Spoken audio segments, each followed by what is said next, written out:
वालेकुम। Women care centre के platform से मैं हूं क्लिनिकल साइकोलॉजिस्ट निदा ताहिर और आप देख रहे हैं प्रोग्राम जनरल काउंसलिंग।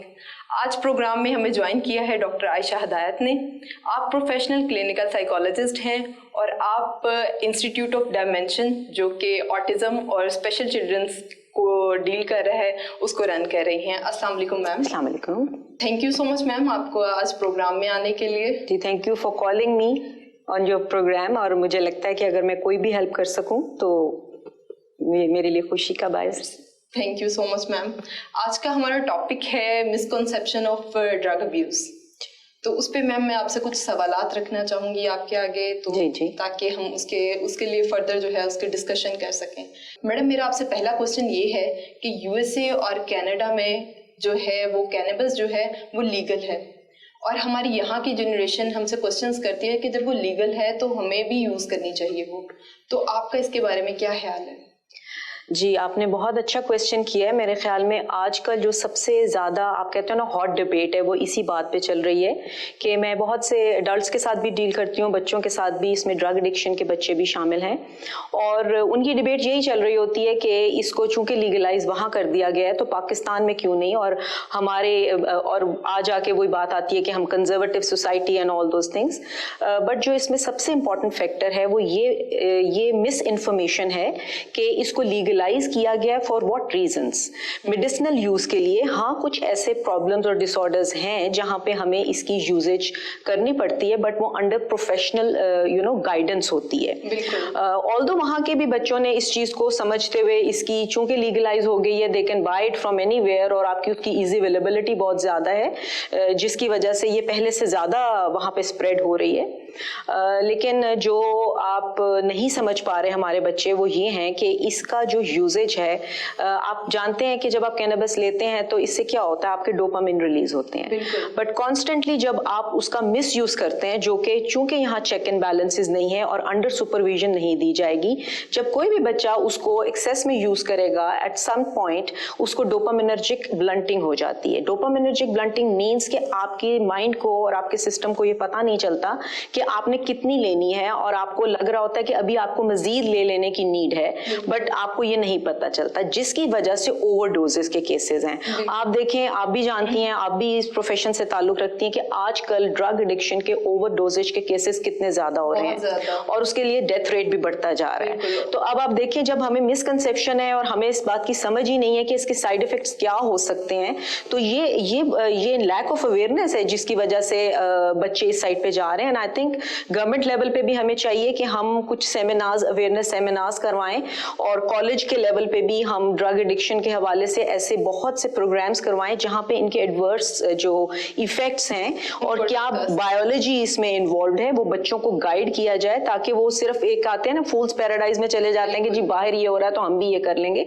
तो आई थिंक ये डेथ रेट और ये जो ओवरडोजेज है ये चीजें खत्म हो जाएंगी या कम हो जाएंगी एटलीस्ट। बिल्कुल। और मैडम अगर देखा जाए जो आजकल की सिचुएशन चल रही है, एक पेंडेमिक है, इसमें भी जिस तरह एंजाइटी, डिप्रेशन बहुत ज़्यादा कॉमन हो रहा है, तो ड्रग्स की ओवर यूज़ भी बहुत ज़्यादा कॉमन हो रही है, खास तौर पे टीनेजर्स में। जी सेल्फ सेटिस्फेक्शन के लिए वो बहुत ज़्यादा यूज़ कर रहे हैं। देखें, सिंस मेरा इसके बारे में ये ख्याल है कि सिंस मैं बच्चों के साथ भी काम कर रही हूँ और एडल्ट्स के साथ भी काम कर रही हूँ, तो मैं हमेशा कहती हूँ बच्चों के केस में, मैं पेरेंट्स को कहती हूँ कि पेरेंटिंग इज़ एन आर्ट। पहले नहीं होती थी, लेकिन आजकल के बच्चे जितने स्मार्ट हो गए हैं, जितने उनके क्वेश्चंस हैं, आप उनको एक बात कहेंगे वो 4 आपसे और पूछेंगे। सो पेरेंट्स को बड़ा वेल इक्विप्ड होना चाहिए, बड़ा वेल इन्फॉर्म्ड होना चाहिए अगर चाहते हैं कि वो आपकी बात सुने, आपकी लॉजिक और आपकी रीजनिंग को समझें, तो then you have to be equipped for that. और आई थिंक अगर आपको लगता है कि जैसे पेंडेमिक की भी आपने बात की, पेरेंट्स को एक विजिलेंट पेरेंट होना चाहिए कि आप अगर देख रहे हैं कि आपका बच्चा कमरे में बंद है या उसकी एक्टिविटीज में चेंजेस आ रही हैं, उसको मूड स्विंग्स आ रहे हैं, या फिर वो सोशलाइजेशन नहीं कर पा रहा, या उसकी एपिटाइट और स्लीप जो पैटर्न्स हैं वो अफेक्ट हो रहे हैं, तो आप उसको नोटिस करें, आप उस बच्चे के साथ टाइम स्पेंड करें, उसको इसमें से निकालने की कोशिश करें, और एटलीस्ट और कुछ नहीं तो ये कोशिश करें कि आप उसको रेलेवेंट हेल्प प्रोवाइड कर लें। बिल्कुल, एक सपोर्ट ग्रुप की सूरत में सबसे, क्योंकि फैमिली जो है वो ही बेसिक हमारा सपोर्ट ग्रुप है, वहां से ही बेसिक नीड जो है। इंटरेस्टिंगली मेरे कुछ पेरेंट्स ने जैसे मुझे कहा कि जी वो हमें कमरे में नहीं आने देता, वो बदतमीजी करता है, तो मैं कहती हूँ वो तो सिक है ना, आप तो नहीं हो, तो आप क्यों गिव अप करते हो? आप जाओ और आप उनसे कहो कि आप बैठो, आप टाइम स्पेंड करो। अगर वो आपसे एक दिन बात नहीं करेगा, 2 दिन करेगा, तीसरे दिन तो करेगा ही ना, because he needs to understand कि जी उसका एक सपोर्ट सिस्टम है और उसने उसकी तरफ रिवर्ट करना है।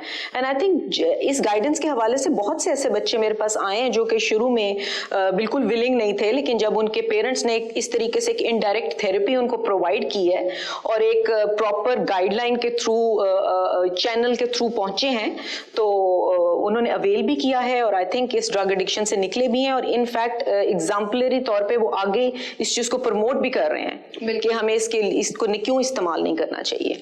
अच्छा मैडम, मैं दूसरा क्वेश्चन आपके साथ डिस्कस करना चाहूंगी, वो ये कि आजकल हमारी सोसाइटी में सेल्फ मेडिकेशन का रुझान बहुत ज्यादा कॉमन है।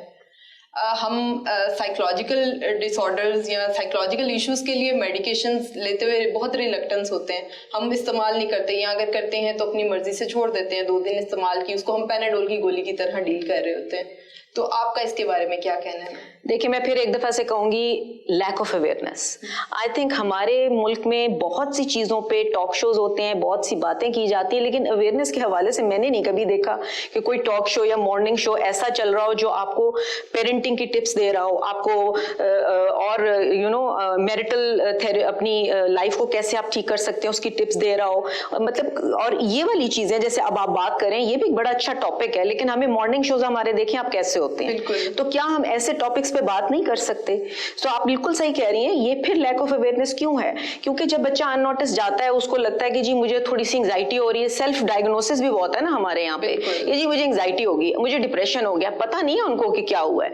अब वो जाएंगे केमिस्ट के पास और उसे दवाई लेंगे और खाना शुरू कर देंगे। और दूसरा मैम, आजकल गूगल, हम फौरन से अपने सिम्टम्स को गूगल पे डालते हैं और फौरन से कहते हैं हमें अच्छा ये हो गया, और फिर आपको वो मेडिसिन मिल भी जाती है विदाउट प्रिस्क्रिप्शन, फिर आप वो खाना शुरू कर देते हैं, और फिर जब उसकी मैल प्रैक्टिस होती है तो डेफिनेटली आपको प्रॉब्लम्स आती हैं। इसका नुकसान क्या होता है? नुकसान ये होता है कि उनको देखते हुए जो लोग actually in need of psychological help होते हैं और उनको कुछ ऐसी मेडिसिन हेल्प कर सकती हैं, वो उनके एग्जांपल्स को देखते हुए मेडिसिन नहीं लेना चाहते। मेरे पास बहुत से पेशेंट्स आके कहते हैं जी आप कुछ भी कर ले, हमें दवाई ना दें। अब अगर उनके केमिकल इम्बैलेंसेस हैं और उनको दवाई की जरूरत है, विदाउट दवाई तो वो उस रिसेप्टिव लेवल पे नहीं आएंगे कि उनकी साइकोथेरेपी की जाए।